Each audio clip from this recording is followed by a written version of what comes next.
चलिए, अगर हम आपके सामने उपस्थित है, रविवार का दिन, सूर्य का दिन, प्रकाश का दिन और जीवन में एक अलग सी ऊर्जा का दिन है। और प्रत्येक दिन नई ऊर्जा के साथ हम लोग सुबह में आते हैं। बड़ों को पर चरण वंदन और छोटे को स्नेह आशीर्वाद। मेरी कोई भी नियमावली खुद के लिए है और उसमें जितने लोग मेरे साथ सहयोग देते हैं, मेरे को सहायता देते हैं, मेरे को सुझाव देते हैं, उन सबों का मैं वंदन करता हूँ, उन सबों का मैं पुनः अभिनंदन करता हूँ।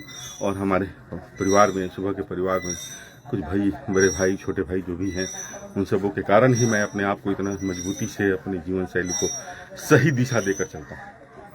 मन है, भटकता है, क्योंकि मन को हम सबों को नियंत्रण में करने के लिए सुझाव जरूर देते हैं, लेकिन आपका सबसे करीब आपका मन है, उसको नियंत्रण में करने का सुझाव हम लोग अपने आप को नहीं दे पाते। यही सुझाव अपने आप को देने की जरूरत होती है। आसान नहीं होता है मन को नियंत्रण में करने की जरूरत, आसान नहीं होता है अपने को एक परिधि में बांध कर रखने की जरूरत, लेकिन प्रयत्नशील रहने से जरूर उसका लाभ मिलेगा। यह हमारी रोज की, प्रत्येक दिन की, हम सुबह की हमारी एक नियम है। और इस नियम में आने के बाद मुझे और भी मजबूती से अपने आप को एक समृद्धि के साथ और सुदृढ़ विचारों के साथ अपने को आगे चलाने की कोशिश रहती है।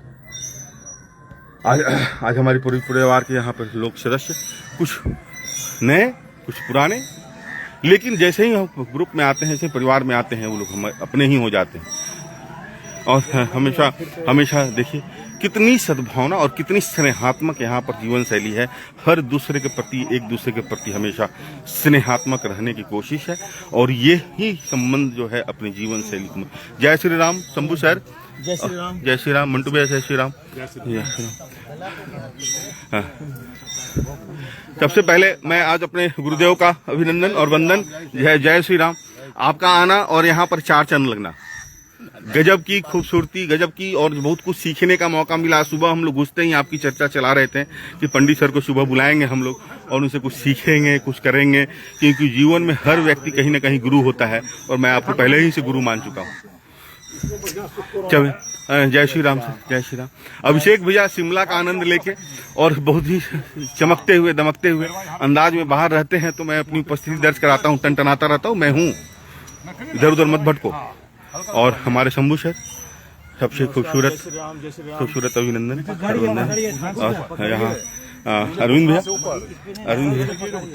जय श्री राम बोल दीजिए। अरविंद भैया, अरविंद भैया, अरविंद भैया, जय श्री राम बोल दीजिए। चलिए, और सब लोग जय श्री राम बोले। जय श्री राम रूबी, जय श्री राम गुड़िया जी, जय श्री राम संगीता, डॉक्टर साहब को जय श्री राम, और जय श्री राम नीरू। हमेशा मुस्कुराते रहिए। सवालिया निशान अपने ऊपर नहीं लगने चाहिए, सवाल दूसरे के पास छोड़ दें हमेशा, क्योंकि सवाल हमारे पास उत्तर नहीं है, हम हर सवालों का जवाब देने का। स्पष्ट रहना, स्पष्टता से जीवन को चलाना एक तपस्या होता है, आसान नहीं होता है। अगर आपको किसी को किंतु परंतु लग गया तो आपको संबंधों पर विश्लेषण करना मुश्किल है। संबंध वही मजबूत होता है जहां पर किसी भी तरह का कोई सवाल नहीं होता है, किसी तरह की कोई बाधा नहीं होती है, किसी तरह की कोई बंदिश नहीं होती है। उस संबंध को मैं हमेशा सैल्यूट करता हूं और वंदन करता हूं।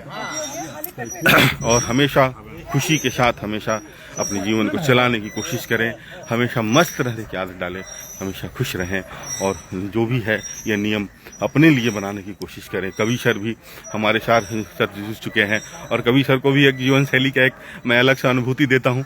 और मैं बड़े भाई नहीं, जय श्री राम, जय श्री राम।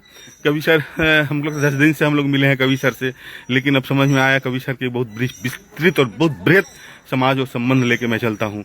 सबों को स्नेहात्मक रखने की कोशिश रहती है। मानव हूँ, मानव का इज्जत करता हूँ। हर व्यक्ति मेरा परिवार का सदस्य है, क्योंकि सनातन संस्कृति में वसुधैव कुटुंबकम का मतलब होता है पूरा विश्व आपका परिवार है। क्योंकि हमारे यहाँ पूजा पाठ होता है तो हम लोग कहते हैं विश्व का कल्याण हो, समाज का कल्याण हो, हमारे परिवार की जय हो और कवि भैया की जय हो। जय श्री राम, जय श्री राम सर। हमेशा इसे ही मुस्कुराहट होनी चाहिए, मिलने पर हर चेहरे पर मुस्कुराहट खिलनी चाहिए, और बहुत सवाल उठाने की जरूरत नहीं होती है किसी से। और संबंध जो होता है स्पष्ट होता है, उसी स्पष्ट से अपनी जीवन शैली को चलाने की कोशिश है। आप खुश रहें हमेशा, मस्त रहें हमेशा, और हमेशा स्वस्थ रहें। थोड़ा उसमें ज़्यादा प्रॉब्लम होता है तो व्यस्त भी हो जाए, और हमेशा अपनी जीवन की शुरुआत एक अलग दृष्टि से, अलग विचारों से करने की जरूरत है। चले, पुनः कल मैं इसी तरह आपके सामने उपस्थित रहूंगा और अपनी जीवन शैली में कुछ अच्छी और कुछ बुरी और कुछ सुझाव लेने की कोशिश करूंगा। चले, सबको धन्यवाद और आभार।